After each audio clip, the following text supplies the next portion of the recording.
Bonjour à tous, quelques mots sur la parashat Ki Tisa. On voit dans la paracha un des épisodes marquants qui ont fait suite au don de la Torah, qui est la faute du veau d'or. Nous, ce qui va nous intéresser aujourd'hui, c'est ce qui s'est passé après. Après la faute du veau d'or, en particulier la réaction de Moshe Rabbeinu. Hachem lui dit, le Ham Israël, ils sont allés trop loin, je vais en finir avec eux et on va commencer une nouvelle page, un nouveau début, à partir de toi, générer un nouveau peuple. Et Moshe Rabbeinu n'entend même pas cette option, et au contraire, il s'éveille à prier et à supplier. Rabbi Nathan rapporte dans le Likutei Halachot un midrash qui dit que Moshe Rabbeinu n'a pas laissé un coin dans les mondes supérieurs où il ne s'est pas prosterné devant Hachem pour lui demander de pardonner au Ham Israël. Bien sûr, il n'y a pas de coin dans les mondes supérieurs, et là, toutes les possibilités de connexion à Hachem qu'Hachem a révélées, toutes les révélations que Hachem a laissé être pour les créatures, pour pouvoir le connaître, pour pouvoir se connecter à lui, de tous ces endroits-là, de toutes ces modalités-là, Moshe Rabbeinu a tiré profit pour essayer de se connecter à Hachem et de lui soutirer, entre guillemets, de faire s'exprimer son extraordinaire miséricorde envers le peuple d'Israël, et il a réussi.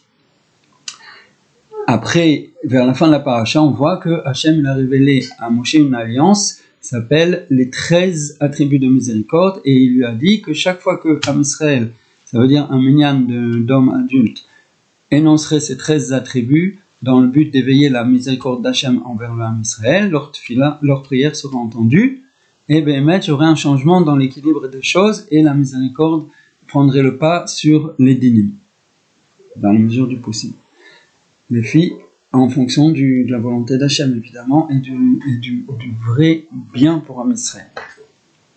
Donc c'est quelque chose d'absolument extraordinaire qui a fait suite. Autant la faute du veau d'or elle-même, c'était un coup de couteau très grave dans la relation entre le Ham Israël et son créateur, autant ce qui a fait suite, ça a été un ciment, ça a été un renouveau, ça a été un renforcement de ce lien extraordinaire et qui allait être utile au Ham Israël, mais même plus qu'utile, qui allait être absolument nécessaire au Ham Israël dans toutes les générations. Maintenant, ce qui est très intéressant, c'est la réaction de Moshe Rabbeinu. Moshe Rabbeinu, c'est le tzaddik. Hachem lui exprime sa volonté. Je vois qu'ici, ça ne pourra pas marcher avec Ham Israël. Ils ont à une étape tellement précoce, après la Kabbalah de la Torah, après le don de la Torah, ils sont capables de faire une telle action, de s'éloigner tellement de moi, c'est pas possible. On est obligé d'en finir avec eux et de commencer quelque chose de nouveau.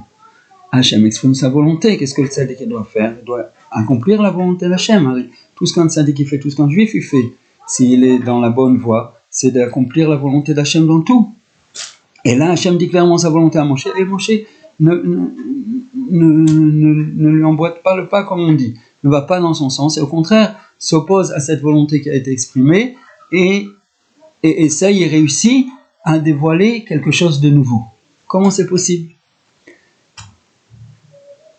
Et c'est ça qu'il faut comprendre, c'est qu'il y a le tzaddik amiti, le véritable juste, ça veut dire le tzaddik d'une envergure extraordinairement grande, et donc qui vit dans une proximité extraordinaire à son créateur, à Hachem Yisborach. Il connaît Hachem tellement de façon vraie, tellement de façon profonde, que Moshe Rabbeinu savait que la miséricorde d'Hachem, la rachamanout d'Hachem, elle est sans fin. Et il n'y a aucun comportement, aucune faute que les Bnei Israël, que les êtres humains, que les enfants d'Israël puissent faire, qui puissent vraiment briser le lien qui existe entre eux et Hachem Yisborach, parce que la miséricorde d'Hachem, elle sera toujours beaucoup plus grande que le dommage qu'a causé le comportement de l'être humain, le comportement du Ham Israël. Quelque chose d'extraordinaire. Comme Moshe Rabbeinu savait cela, il n'a pas cessé de mettre en œuvre tous les efforts possibles jusqu'à ce que ça se révèle dans le monde pour tout le Ham Israël, dans les faits vraiment. Et maintenant, comme le Baal Shem Tov nous a enseigné, toute la Torah, on doit l'étudier, elle est vraie toujours pour tout homme, dans toute génération, à chaque instant, à tout endroit. Donc nous, ce qu'on veut, c'est comprendre ça pour nous aujourd'hui. Donc il y a une grande leçon à tirer de ça. Qu'est-ce que ça veut dire? Quand un homme il faute, il s'éloigne, son comportement vraiment a créé des dommages dans sa relation avec Hachem, alors Hachem fait rentrer le tzaddik dans cette histoire-là. Et le tzaddik, lui, il va pouvoir éveiller et faire s'exprimer la miséricorde d'Hachem à des degrés beaucoup plus élevés qui vont permettre à cet homme-là de se rapprocher, bien qu'il ait fait ce qu'il ait fait et quoi qu'il ait fait. Et ça, c'est quelque chose d'extraordinaire. On comprend là, c'est un des points pourquoi on a intérêt, et c'est la juste chose à faire, de s'approcher du tzaddik et d'être connecté à un tzaddik vrai et authentique et de niveau très très élevé. Pourquoi? Parce que c'est connu que quand un homme il veut se rapprocher d'Hachem, il était avant éloigné, automatiquement il y a la Midat Hadin, la tribu de fermeté, elle s'éveille contre lui, elle dit non, puis soudain il veut s'approcher de toi Hachem, où il était jusqu'à présent? Pourquoi jusqu'à présent ça ne l'intéressait pas? Qu'est-ce qu'il faisait? De quel droit il veut s'approcher maintenant? Hier ça ne l'intéressait pas, aujourd'hui ça ne nous intéresse pas, on ne veut pas le laisser faire. Et bien sûr, si cet homme-là, il s'accroche et il prie et il dit Hachem, j'ai perdu la sensibilité, quand je prie je ressens rien, quand je fais la mitzvot je ressens rien, mais je sais que c'est du fait que j'ai créé entre toi et moi des écrans par mon comportement, par mes pensées, par mes paroles, par les faits. Tout ça, c'est moi qui l'ai fait, aide-moi malgré tout à m'approcher de toi. Bien sûr, si lui-même il prie beaucoup et il est sincère, bien sûr qu'il va réussir à amoindrir ces écrans qui ont été créés et ces accusateurs qui viennent s'opposer à lui. Mais jamais il arrivera à le faire dans la même mesure comme le tzaddik qui lui conçoit, ne serait-ce que conçoit la miséricorde d'Hachem à un degré beaucoup plus élevé que nous on peut juste l'imaginer. Et puisqu'il la conçoit, elle est présente avec lui, et puisqu'elle est présente avec lui, il peut lui permettre de s'exprimer dans le monde. Donc en fait, quand un juif il a fauté, il ne s'est pas comporté suffisamment bien, ou bien juste, soudain il s'éveille, que je peux faire beaucoup mieux, je peux m'approcher beaucoup plus de mon Créateur que ce que j'ai fait jusqu'à présent. Ça aussi, c'est une expression du fait que j'étais éloigné, maintenant je viens me rapprocher. Dans ces cas-là, le tzaddik peut intervenir pour lui et éveiller une rachmanout très très élevée qui va venir envelopper ce juif-là et le protéger de toutes les accusations et faciliter beaucoup sa nouvelle connexion à Hachem et le fait qu'il puisse s'élever, se rapprocher, se remettre dans le droit chemin et s'élever dans ce chemin-là de connexion à la vérité et au bien qu'il y a dans le monde. Et ça, il n'y a que le tzaddik qui peut le faire, ou surtout quand on parle de cas, et aujourd'hui on est très nombreux dans ces cas-là, où on a, entre guillemets, exagéré, un petit peu comme le Chet HaEgel. Et aujourd'hui, il y a des juifs qui, comme il dit Rabbi Nathan, même un qui a fait des fautes, même de nombreuses fautes, même transgressé toute la Torah plusieurs fois, des dizaines et des dizaines de fois. Même celui-là, il a de l'espoir. En étant connecté au tzaddik, le tzaddik peut éveiller sur lui une miséricorde telle que toutes ces actions, elles vont paraître qu'est nul et non avenu, entre guillemets, en tout cas dans leur puissance à créer, à le séparer d'Hachem. Cette puissance-là, elle va être annulée, et au contraire, la puissance de la volonté d'Hachem de se rapprocher, de voir ses enfants se rapprocher de lui, elle va s'exprimer.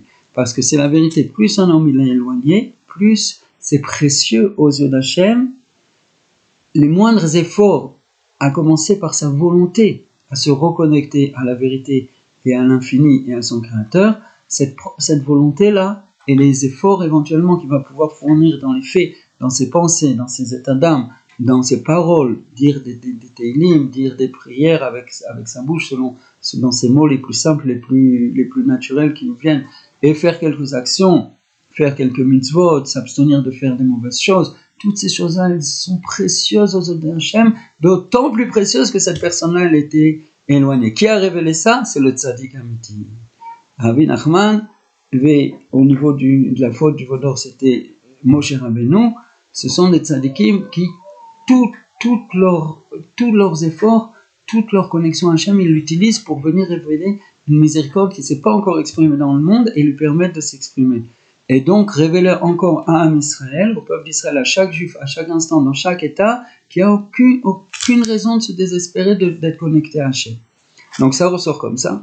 Toutes les pensées que j'ai, l'état, le comportement général que j'ai, qui montre que j'ai pas vraiment d'espoir de me connecter à Hachem, j'ai pas vraiment d'espoir de devenir quelqu'un de façon extraordinairement, une personne extraordinairement meilleure que ce que je suis, extraordinairement plus connectée à l'infini, à la vérité, à Hashem Yisborach, à ses mitzvot, j'ai pas vraiment d'espoir d'être changé, de devenir un tzaddik, c'est parce que toutes ces paroles-là, elles viennent du Yetzer Hara. C'est le Yetzer Hara qui vient m'éloigner. On dit un machal. Il y a une personne qui s'approche de l'enfant et lui dit: tu veux ce soir avoir beaucoup de bonbons et de l'argent aussi? Viens avec moi, je vais te proposer une tornite, tu vas beaucoup y gagner. Et hein, il parle avec le jeune en question, il lui dit: regarde, il y a une boutique là-bas, tu rentres dans la boutique, tu commences à faire des bêtises, tu tires la langue au marchand, tu attires l'attention comme ça, tu lui montres il va être étonné. Pendant qu'il est étonné, il te regarde, il ne sait pas quoi penser, quoi dire, quoi faire. Tu cours vers les bonbons, tu prends un maximum de bonbons et tu t'enfuis en courant. Le marchand, il est déjà vieux, tu n'as rien à craindre, il ne pourra pas t'attraper. Et comme ça, tu auras les bonbons. Le soir, on se retrouve, moi, je te paye pour avoir fait ça. Top, le jeune est un petit peu étonné, il se dit: ah ben, pourquoi pas, j'aurai tout ce qu'on me laisse miroiter, c'est bien alléchant, ça m'intéresse d'avoir tout ça. Il y va, il le fait.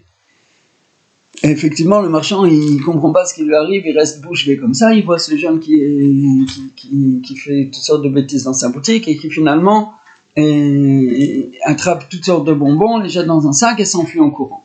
Il appelle la police juste était à côté, elle vient, elle voit le jeune, elle court après, et ça fait, le marchand aussi, il sort, il crie, tous les gens autour, ça fait un grand bruit. Et pendant ce temps-là, hein, le bonhomme qui avait parlé avec ce jeune, il rentre par la porte de derrière, il va vers la caisse et il vide toute la recette de toute la semaine et il prend tout l'argent du marchand. C'est quoi ce machal? Ce machal, le marchand, c'est nous. Et le Yetzer Hara, hein, il va nous essayer d'attirer notre attention et de nous faire perdre de nous faire perdre notre sérénité, de nous faire perdre le sens des choses, comme il a fait à ce pauvre marchand, en faisant du bruit, il nous a fait faire des bêtises, il nous a entraîné vers des choses, et maintenant on s'est laissé piéger, et on a fait des choses pas bien. Alors, tout de suite, il s'arrange pour qu'il y ait beaucoup de bruit. Quoi, comment tu as pu faire ça? Hier, tu n'as pas dit Kriyat Shema à l'heure, tu n'as pas mis les téphilines, ça fait des années que tu n'as pas mis les téphilines, tu as vu ton Shabbat, à quoi il ressemble, etc., etc. Chacun à son niveau, chacun dans ce qu'il fait. Le Yetzer Hara, il a toujours des arguments extraordinaires pour nous montrer que ce qu'on a fait, c'est pas Besséder. Et là, il vient par derrière et il essaye de nous voler toute la coupa, il essaye de nous voler toute la caisse, toute la recette. Qu'est-ce que ça veut dire? Lui, son vrai but, c'est de déconnecter le juif de son créateur. Que le juif ne soit pas dans une voie de connexion vers l'infini, vers le vrai, vers le bien, de révélation du bien qu'il a en lui, du bien qu'il y a autour de lui, et d'expression du fait que le créateur, il est le roi et le dirigeant de toute la création, de révélation de la royauté d'Hachem qui doit se faire à travers les neshamot du Ham Israël, à travers les âmes, à travers les gens, à travers les enfants d'Israël. C'est ça le but du voleur. C'est pas du tout le bruit qui vient pour avoir volé quelques bonbons. Et le tzaddik, lui, c'est celui qui sait remettre les choses en proportion. Il sait venir vers nous et nous donner ce sens, nous faire comprendre que Bémet, c'est vrai, voler des bonbons, c'est du vol, faire des bêtises dans la boutique, c'est pas comme ça qu'il faut se comporter. Et il faut réparer ça, mais c'est pas du tout la fin du monde de réparer ça. Et par rapport au fait que maintenant tu te sens détaché d'Hachem, quoi que ce soit que tu aies fait, ce vol de bonbons, quelle que soit la forme qu'il a prise, même ça te semble vraiment terrible, terrible, terrible, ça l'est pas. Ce qui est terrible, c'est que, regarde, ça fait déjà des semaines, des mois et des années que tu n'es pas en recherche de connexion à l'infini, tu n'es pas en recherche de connexion à la vérité transcendante qu'Hachem Yisraël exprime dans le monde et à la bonté extraordinaire que Dieu exprime dans le monde. Ça, c'est le vrai vol, ça, c'est le vrai mensonge, le vrai but du Yetzer Hara, et sur ça, tu dois te ressaisir et te rappeler qu'il ne faut jamais se désespérer de la connexion avec Hachem dans aucun cas. Et ça, c'est ce que le Moshe Rabbeinu est venu nous révéler après le Chet HaEgel de façon extraordinaire, et que tous les grands tzadikim de toutes les générations, ils ont su réveiller encore et encore et encore dans toutes les situations, et nous redonner l'espoir et nous redonner la joie. Et nous, on doit vivre cette connexion à travers notre propre connexion au tzaddik, la confiance qu'on a dans ses mots, la conscience qu'on a dans ses conseils.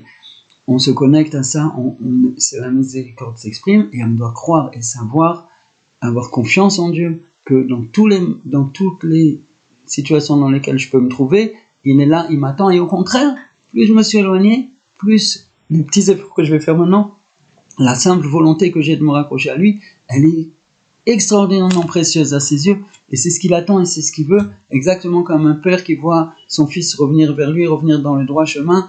Soudain, tout ce qu'a fait ce fils-là avant, ça n'a aucune importance, c'est ça qui compte maintenant. Voilà, mon fils maintenant, il est vraiment mon fils, il se reconnaît qu'à chaque instant, il peut faire ça, à chaque instant, je suis prêt à l'accueillir. Qu'on ait la confiance, qu'on ait la foi, qu'on sache ce que les vrais tzadikim nous ont révélé, que Hachem il nous attend maintenant, et la porte est ouverte, et tout le reste, c'est ça, perdre du temps, c'est simplement perdre du temps dans notre vie, de se disperser ça et là. Le chemin d'un juif, c'est vers la vérité, c'est vers le bien, pardon, c'est vers la connexion à la Torah, qui est l'expression de la vérité et de la volonté d'Hachem dans le monde, et ça lui apportera le bonheur, ça lui apportera la joie, ça lui apportera la plénitude, la sérénité, à lui, à son entourage, et comme ça on amènera le Mashiach Tzidkenu.